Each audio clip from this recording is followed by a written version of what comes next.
Alright guys, Colton here. So a lot of people have been asking me 125X versus 250X, which one is good, which one's better, which one am I gonna like more? So the couple things to decide here. The 125X I had was a 2020, and the 250 I had was a 2018. So they're both blue wheel 2018 plus bikes. I don't think they made any changes to either one since they came out, which it's good. They're both really good bikes, so I wouldn't think they'd change too much. I think some people are hoping for an e-start on the 250, which maybe will come out later. Anyway, so the 250 has a wider range of usable power. So basically, if this is the 250's range of power through here, the usable power is about the upper 2/3 of it. So the down here is still fairly usable, but it really starts to be used around, the 2/3, the 1/3 mark to the, basically the full RPM. It's got a lot of power through here, and it has plenty of power to keep it from stalling over, smaller stuff or little hills, even close to idle, as long as you got the throttle open. It doesn't have a lot of torque, and it'll stall really easily if you're not in the throttle. But if you're down in here and you're putting a load on it, you got the throttle open, you're gonna be fine, especially if it slips the clutch a little bit. Pretty much never kill it. Now the 125's power range is more like this. I think from here to here, it probably even has maybe a little more than the 250, which some people might argue with me and say it does not, but I haven't seen dyno graphs for either one, so we don't know. We only know peak power numbers. Now, peak power numbers is nothing. Ignore it. It doesn't do anything for anybody. Because if it makes peak power, if it made peak power right here, and the 250 made peak power over here, but it made 40 horsepower from here all the way to here, and it had a peak power of 49 or 48 or whatever it is right there, but it had 40 from here to here, and the 125 had 40 from here to here. It made 44 in the center, but it was only like 38 over here, and down here it's like 10 or 15 or whatever, right? It's clear that the 250 is going to have a more usable power range, even though it has barely more power or no power more at all. So to keep the 125 in this range, it's fairly hard to do. There's a hill climb that I can do on my 250, no problem. Most of the time make it a first try, sometimes it's the second try, but I've never not actually made it and given up. I did that today on the 250, or on the 125. I tried it 4 times, maybe 5 times, for sure 4 times.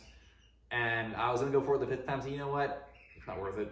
I'm beating up my bike, dropping on the ground. I got no protection on it yet. It needs to be just a little more things to do to it first. So the 125, to keep it in this power range, isn't too hard, but if you drop down below that and you're in a soft or uphill, it's really, really hard to get it to come back.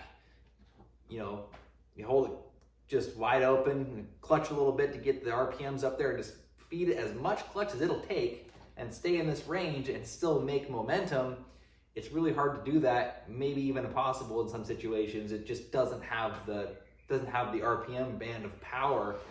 Whereas the 250, if you're climbing the hill and you start on the hill over here, but it's a real long, real steep hill and you're losing power or you're losing speed, you can just keep in it, keep on the throttle, and even clutch a little bit here and stay, in this area, or even down here, you'll still be fine.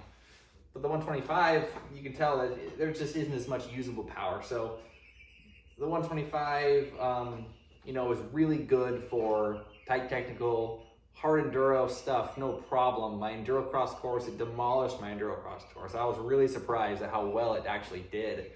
It's really, really snappy. The clutch feels really good. And actually, sometimes I was overshooting some logs that I was trying to jump over just because of how quick it revs and how easily you can engage the clutch, and it just really zip over stuff, like no problem. My 250, it's more like a diesel, if you will. It's more like you kind of gotta wait for the RPM to come up before you can feed it clutch. So whereas the 125 is more like, what do you expect a 2-stroke dirt bike to be like? It's got a lot quicker, a lot snappier throttle response. And I think even in this range, it has more power than the 250 does. It at least feels like it does. I think if you drag race the two bikes, in the dirt, I think the 125 might win, just because of how quick the power comes on and how tight the gear ratio is. You're not waiting for the next section of power to come on. So something to think about, the 125 has a close ratio transmission, same as a race bike. And I was like, man, that's kind of disappointing. I wish we had a wide ratio, but after riding it, I know why. When you're revving this thing up and you get over to here and you shift, it puts you back in the sweet spot again, like a motocross bike or like anything. You want to be in that band of power. If you was a wide ratio transmission, you come up your third gear, put it in fourth, it's going to put you all the way over here. You're waiting for that power, waiting for that power, waiting for that power, and then finally you get back into it again. Whereas a 250 can have a wide ratio because you can be up here in the power band, click it into the next gear, and even if it drops, a couple thousand, 2,500 RPM, you're still in the power and there's no problem. The biggest jump is fifth to fourth or fourth to fifth, and that drops a substantial bit. It's more of a cruising gear, but it's still got good power, and you're still in the power range if you rev it out in fourth. The 125, each gear is real close together. Rap, rap, rap, rap, like a crotch rocket or, something like that, or like maybe I guess a crotch rocket would probably be the closest thing to it. So that's basically the differences in power. They feel very similar as far as the frame, and, the suspension is fairly similar. Hard to say because I adjusted my 250 suspension quite a bit. I kind of didn't know what I was doing, but I kind of got used to it, and then it kind of stayed how it was, and it's very soft.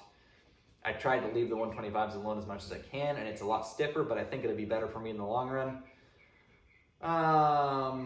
It's hard for me to judge how the 125 does on like rocky, kind of crappy surfaces like that because the tires suck. The tires these bikes come with are garbage. I'd like to throw them away. They are absolutely garbage, hard as a rock. I aired the rear tire down to 6 pounds, and it was still looked like I had 15 pounds in the thing. They're terrible. Yamaha, quit putting these crappy tires on your off-road bikes. They're good motocross tires. Take it to the track, it rips on the track. It's terrible in the woods. Terrible on roots, rocks, horrible. Terrible. Anyway, so yeah, that's basically it.